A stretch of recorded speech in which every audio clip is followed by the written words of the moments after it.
Hi everyone, in this video I'm continuing to take a look at question 13 part C of the 2020 North Sydney Boys Extension 2 trial exam. So I'm on part 3 of this 4-part question where we want to find the sum of the area of these shaded rectangles.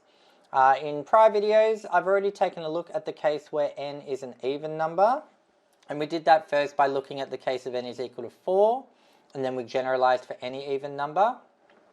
In the video immediately prior to this one, we looked at the case of n is equal to 5 as an example of an odd number. So now in this video, what we're going to do is we're going to try and generalize that result to any odd number. So yeah, let's take a look.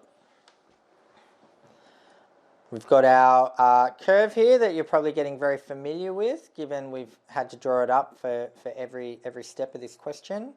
So now what we want to do is we want to take a look at what happened with n is equal to 5 and kind of generalize. And some of the things we saw is, first of all, we had this rectangle that straddled the midpoint, and then we had all of our other rectangles kind of sitting above the curve.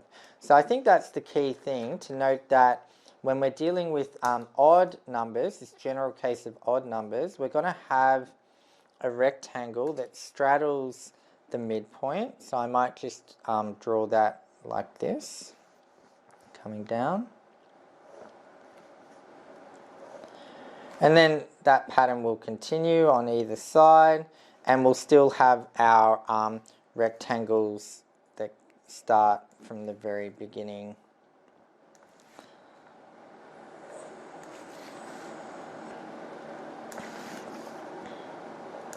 And then the gap gets filled, and same on this side. So we have the rectangle coming out above the curve, and then same here.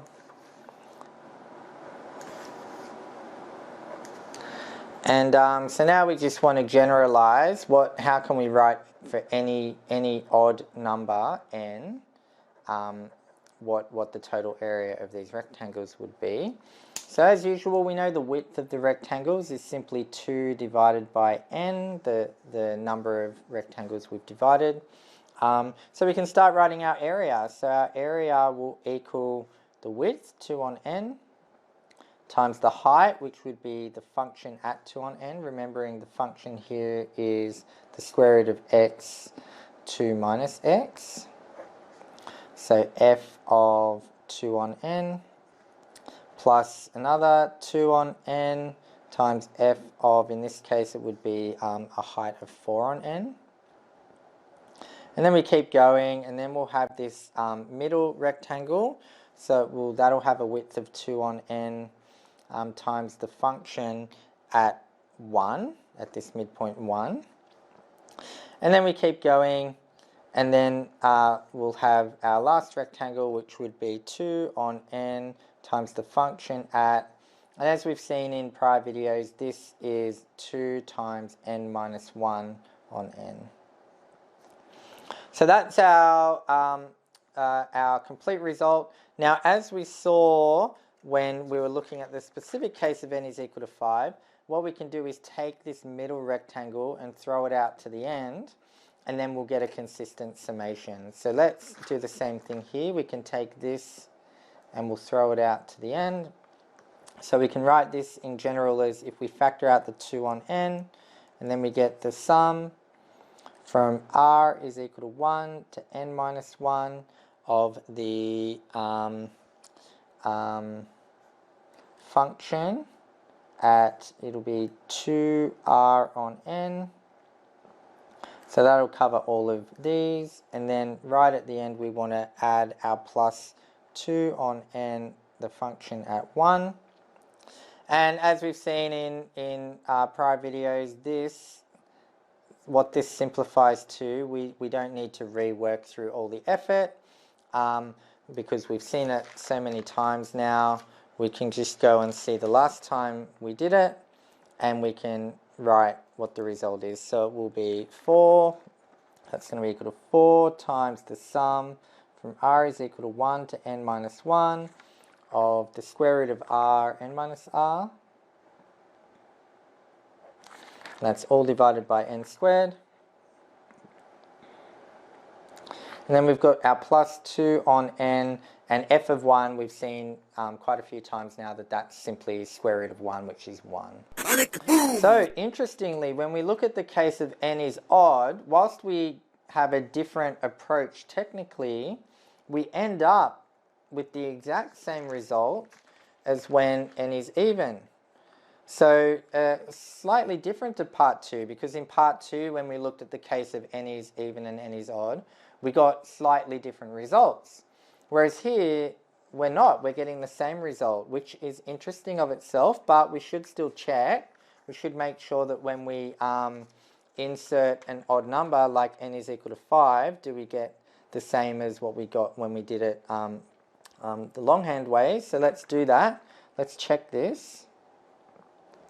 When n is equal to 5, our area would be equal to 4 times the sum from r is equal to 1 to 5 minus 1. So from r is equal to 1 to 4 of the square root of r 5 minus r on r squared, which is 25, plus 2 on 5.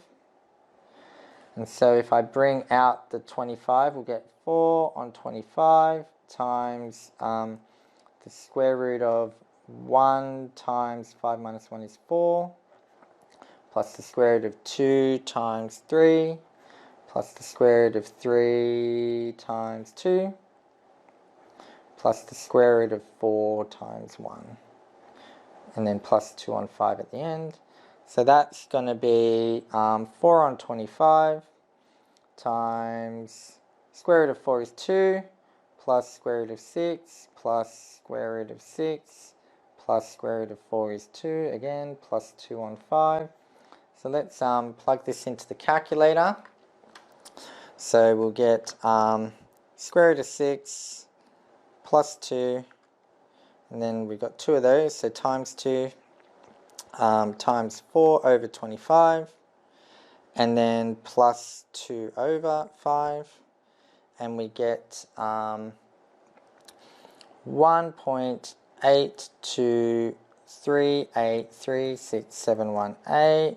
Now let's just double check. 1.8238367118, 8238367118. Perfect. So it does confirm that actually whether n is odd or even, we get the same generic formula, which is a slight distinction to part 2 where we got different formulas. But throwing in the numbers confirmed we get the right result. So I think that's it for part 3. So again, quite a lot of work when you think about the marks on offer. But again, I mean, I've kind of gone and done more than we really had to, because you could probably get away with not doing these examples, particularly if you did them for part 2. Chances are you'd be pretty comfortable with what's going on. But I've chosen to work through all the detail without skipping any steps, because chances are if you're watching this video, you were struggling with this question. So I thought better to just be completely comprehensive and not skip over anything. So that's how you get through all of part 3. So yeah, hopefully you've been able to follow along to this point and it's all making sense. It's definitely a very tough question, especially for the marks that we're being given. I would argue probably it should be worth quite a lot more marks than what it is. But yeah, what I'll do now in the next video is I'll work through the very final part of this question, part 4, which is where we're going to make use of everything. Everything we've done so far is leading up to this part 4, where we can put it all together. So yeah, tick boom.